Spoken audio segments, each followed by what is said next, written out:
Muestra de las relaciones entrañables.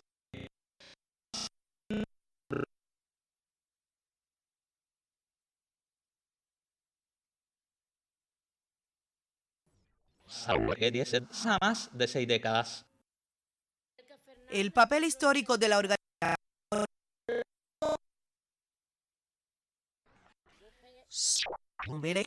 de sociedad que queremos.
Saludos desde La Habana, la capital de todos los cubanos, listos para presentar una nueva emisión de Noticias.cu. Lo hacemos en titulares.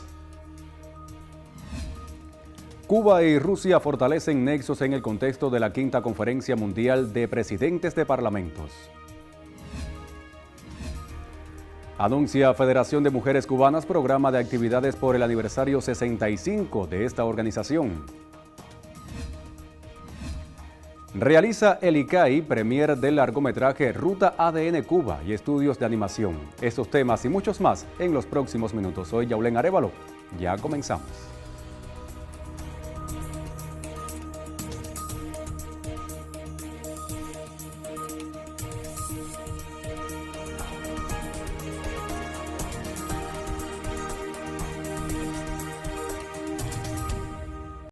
Momento para ampliar nuestros titulares. Muestra de las relaciones entrañables, históricas y estratégicas entre Cuba y Rusia, especialmente de los sólidos vínculos entre ambos órganos legislativos, resultó el fraternal encuentro sostenido en Ginebra entre el miembro del Buró Político del Comité Central del Partido, Esteban Lazo Hernández, presidente de la Asamblea Nacional del Poder Popular y del Consejo de Estado, y Valentina Matvienko, presidenta del Consejo de la Federación de la Asamblea Federal de la Federación de Rusia, en el contexto de la quinta Conferencia Mundial de Presidentes de Parlamentos. Tenemos el reporte, veamos.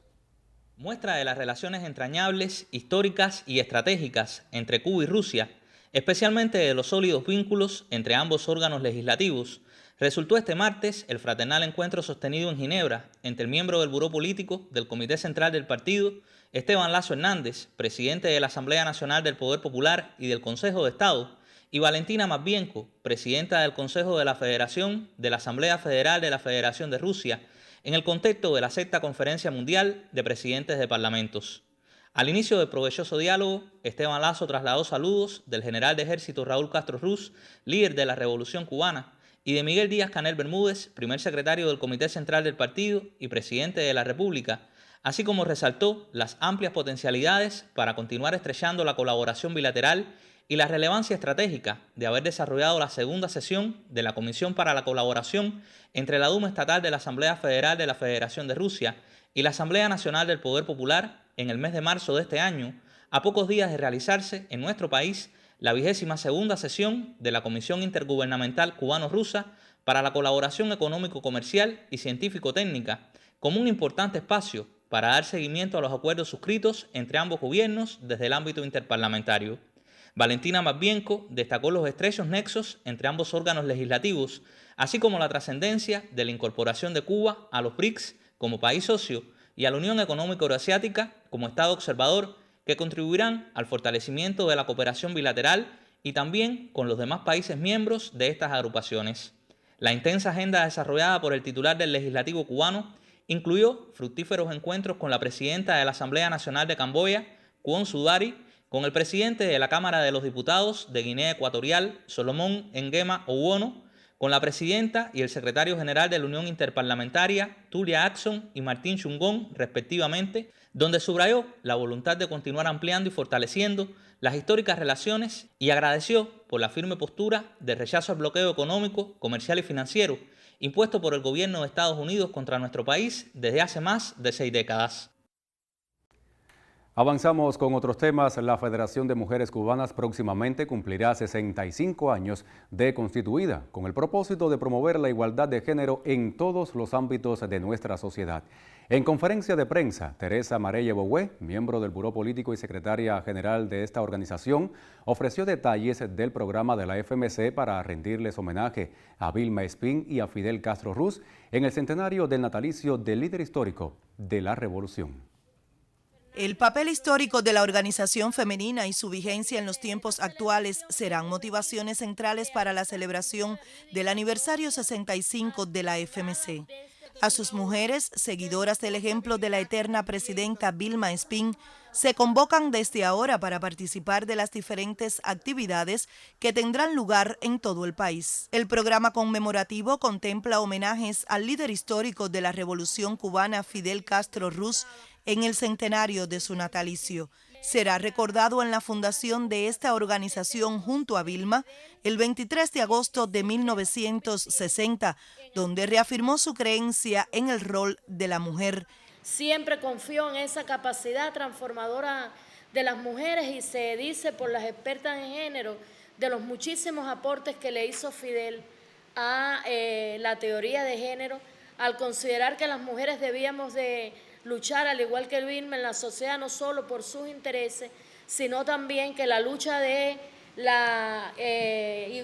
por la igualdad de la mujer debía llevarse junto con la lucha de clases en cada una de las sociedades que existen. Así que yo creo que nos sobran razones para estar contentas y para poder festejar este 65 aniversario. Será un aniversario para celebrar con júbilo el día histórico de la Constitución de la Federación de Mujeres Cubanas y reconocer a sus miembros que de forma activa se agrupan para seguir construyendo la sociedad que queremos. Les propongo hacer una primera pausa informativa en nuestra emisión. Al regreso haremos el habitual recorrido por las páginas condominio.cu. Otros temas que marcan la agenda informativa de nuestro país. Ahora quédese con nosotros con la señal de Cubavisión Internacional.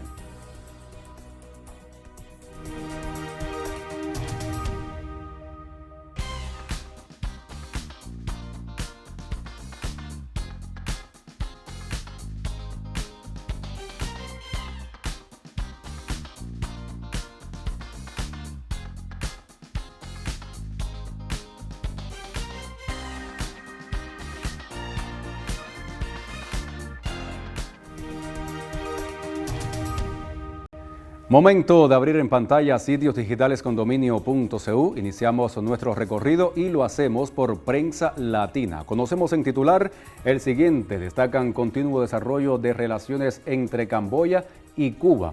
Vamos a ampliar esta información. El continuo desarrollo de las relaciones bilaterales, constatado con satisfacción por los presidentes de las Asambleas Nacionales, el Parlamento de Camboya, Kuon Sudari, y de Cuba, Esteban Lazo Hernández, es destacado. Sudari y Lazo sostuvieron un encuentro la víspera en el contexto de la 6ª Conferencia Mundial de Presidentes de Parlamentos, que sesiona en Ginebra, y durante el mismo subrayaron que esos vínculos sustentados en la confianza mutua, la solidaridad y un compromiso compartido con la paz y el desarrollo se fortalecerán aún más en los próximos años. La reunión, informó aquí la agencia de noticias AKP, reflejó la firme determinación mutua de preservar el legado de amistad y colaboración y de seguir contribuyendo a la paz mundial, el multilateralismo y el bienestar de las generaciones futuras. Vamos a pasar ahora hasta Cuba Debate para conocer otras informaciones. Aquí informan que para una mejor apreciación del héroe, glosas a la carta de Fidel a Celia Sánchez del 31 de julio de 1957.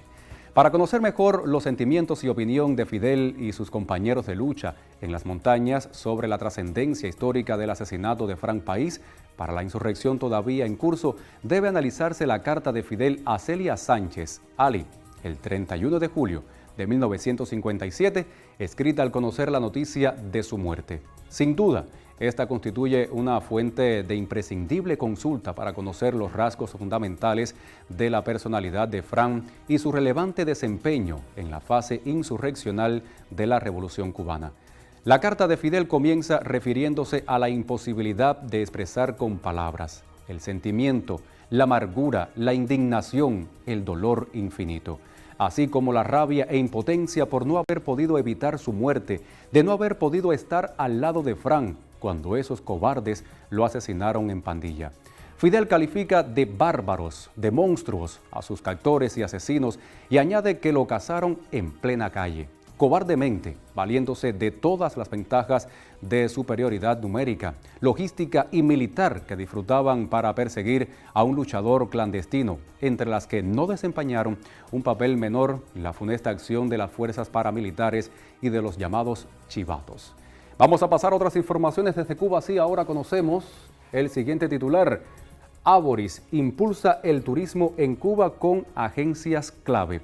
Aboris Corporación Empresarial refuerza su estrategia en el Caribe con Cuba como uno de sus destinos prioritarios. En colaboración con el grupo de turismo Gaviota y Meliá Hoteles Internacional, el tour operador Travel Plan, parte de Aboris, organiza una acción ambiciosa para septiembre. Más de 400 agentes de viajes de España y Portugal viajarán a la isla entre el 12 y el 19 de septiembre en el marco de la 7ª Bolsa Turística Destinos Gaviota, un evento clave del sector en Cuba.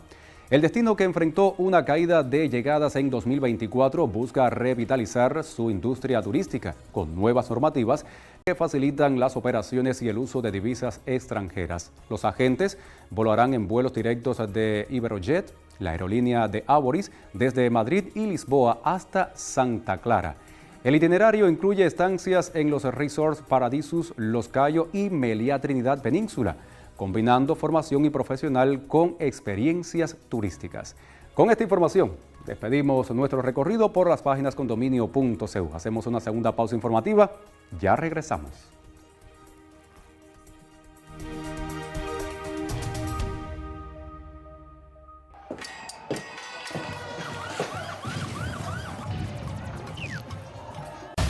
Las realidades del mundo actual exigen agudeza visual.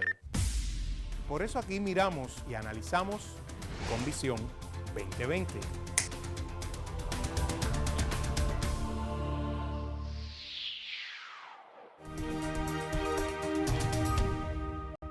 Ya volvemos con otras noticias. Llega la temporada estival y la programación de verano se convierte en uno de los principales atractivos de la población cubana durante el cine de verano. Con el incremento de largometrajes documental, talleres, series y filmes, el ICAI en Cuba tiene para los diversos públicos posibilidades y elegir las ofertas de su preferencia en diferentes cines del país. Así se expresó en la conferencia de prensa realizada este martes en la sala Héctor García Mesa. La periodista Vilma Vilena Hernández nos brinda los detalles. El Instituto Cubano del Arte e Industria Cinematográficos realizó conferencia de prensa para la premier del largometraje documental Ruta ADN Cuba del reconocido director Alejandro Gil. Episodios que forman parte del estreno de cine de verano con importantes figuras de la cultura y la academia cubana. Cada episodio se centra en una figura emblemática de Cuba, dedicado en esta ocasión a Zuleika Romay. Este trabajo con Alejandro Gil, no solo por mi capítulo, sino por el trabajo que se hizo con el resto de los compañeros, me ha persuadido de lo importante que es que pensemos en Cuba también a través de la familia y que construyamos e interpretemos esa historia de Cuba también a través de nuestra propia historia. Ha sido, por supuesto, una experiencia profesional importante, pero sobre todo en el orden humano, yo creo que hay un antes y un después. Una muestra cinematográfica rusa se realizará en esta capital, organizada por la empresa Rosquino y el Instituto Cubano de Arte e Industrias Cinematográficos, ICAI. El año pasado, dentro de las Jornadas de Cultura Espiritual Rusa, vino el director de los estudios Soyuz Multfilm y fueron los encuentros entre ellos que materializaron luego en un memorando de entendimiento, y ya esperamos que esta relación se prospere en el futuro con unas coproducciones. Todo ha permitido que se disfrute de una programación infantil gracias al empuje de muchas personas.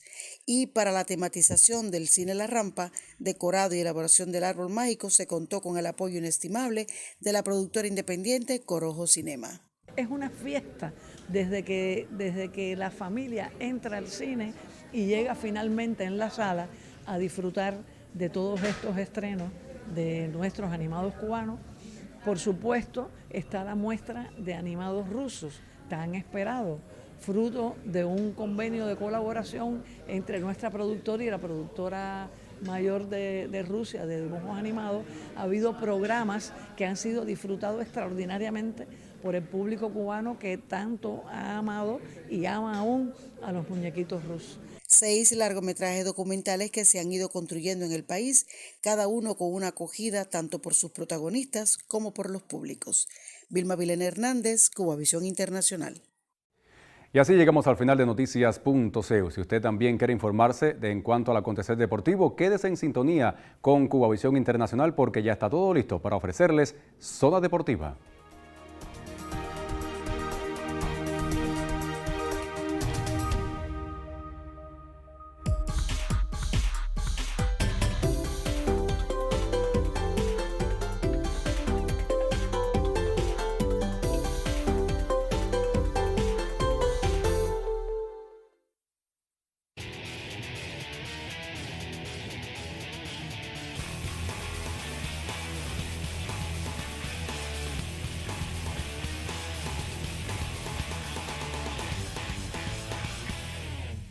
¿Qué tal, amigos? Bienvenidos a una nueva emisión de Zona Deportiva aquí en Cubavisión Internacional, que como es habitual se convierte en la casa del debate en nuestros medios de comunicación. Como es habitual, conversaremos también con Arián Alejandro y con dos temas en nuestro espacio como motivo principal. Tenemos la Liga de Naciones de Voleibol a propósito de la reciente eliminación justo hoy en la madrugada del equipo cubano ante Italia, y luego la participación de los peloteritos cubanos de la categoría sub-12 en la Copa Mundial que se desarrolla en Taipei de China. La bienvenida para Arián, y hablamos precisamente del 3-1 que terminó así el partido contra Italia en el deporte de la malla alta. Así mismo es, Boris. Saludo para ti, quienes están con nosotros a través de la pequeña pantalla en Zona Deportiva. Bueno, ocurrió lo que en un 95% debía pasar.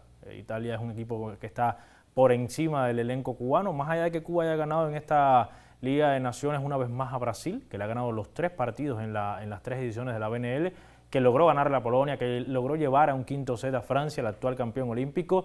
A Cuba necesita mucho más, es decir, necesita partidos casi perfectos para poder ganar con asiduidad a este tipo de conjuntos. Y podrán decir, bueno, es que Italia es el coco de Cuba de manera histórica en el voleibol. Sí, son 37 derrotas y solo 17 victorias. Pero más allá de estos números históricos, el partido refleja un dominio total de principio a fin, más allá de que Cuba haya ganado el tercer set 25-20. La diferencia que tuvo Cuba en ataque, de esos 55 puntos por 41 los italianos, fue realmente entregada por parte nuestra en los errores. Lo conversábamos usted y yo antes de entrar aquí al espacio. La cantidad de errores no forzados ya se ha convertido, y no contra este equipo que evidentemente es uno de los que en el pronóstico siempre estará por delante. Claro. Podemos analizarlo incluso contra otros elencos, como el caso de Eslovenia, como el mismo caso de China, al que se le llegó a ganar in extremis en su momento, pero en esta edición reciente no se pudo. Hay muchos rivales que a Cuba le han tomado cierta ventaja en cuanto al tramo, también el trámite de los sets, cómo se pueden desarrollar, a partir de que los cubanos son capaces de regalar incluso más de la mitad de los puntos en este sentido. Es que Cuba le regaló un set y medio en puntos por errores al conjunto de Italia, 37. Fíjese que Italia cometió solo 19, la élite. Usted puede tener un día malo, porque a lo mejor perdió muchos saques, porque agrede... Sí, pero no de forma estable. Claro, porque agrede mucho con el servicio. Puede tener un día, estoy hablando de los equipos de la élite, pueden no tener un día bueno, pero la norma está entre 5 o 6 errores por set. Cuba cometió 37 en 4 parciales es demasiado. Estamos hablando de 9 y tanto por set. Es mucho para poder aspirar a ir más allá de unos cuartos de final de la Liga de Naciones. No obstante, yo creo que el mérito estaba aquí, en llegar, en clasificar. Es la tercera edición de la Liga de la BNL para Cuba y en este formato, en las dos anteriores no se había podido, esta vez sí se logró clasificar, pero repito, las claves estuvieron por aquí, en un Julio Alberto Gómez que no estuvo como en la fase regular, en un José Mazó que tampoco estuvo muy por debajo. Solo se escapa Marlon Jan, que fue además el mejor del partido, Boris, así que... Con un crecimiento exponencial más que demostrado, incluso también lo decíamos en otros momentos que debatimos por acá, incluso también con el colega Jesús Muñoz, el propio crecimiento del equipo una vez que regresa Simón, más allá de su participación en la cancha, con lo que aporta también el liderazgo. Ahora, en nuestro espacio hacemos una pausa y a la vuelta continuamos con el debate, pero con béisbol.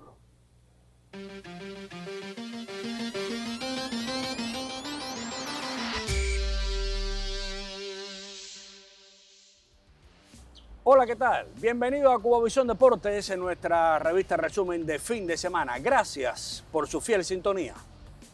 Siempre lo esperamos con lo mejor del deporte cubano, tanto nacional como internacional.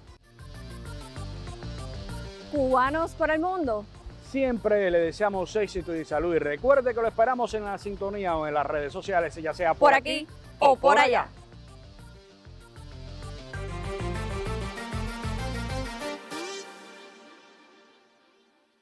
Regresamos al debate acá en nuestro estudio y como habíamos anunciado, ahora lo hacemos con el deporte de bolas y strikes. Todavía en las categorías inferiores, pero son las que por estos días ocupan el panorama internacional.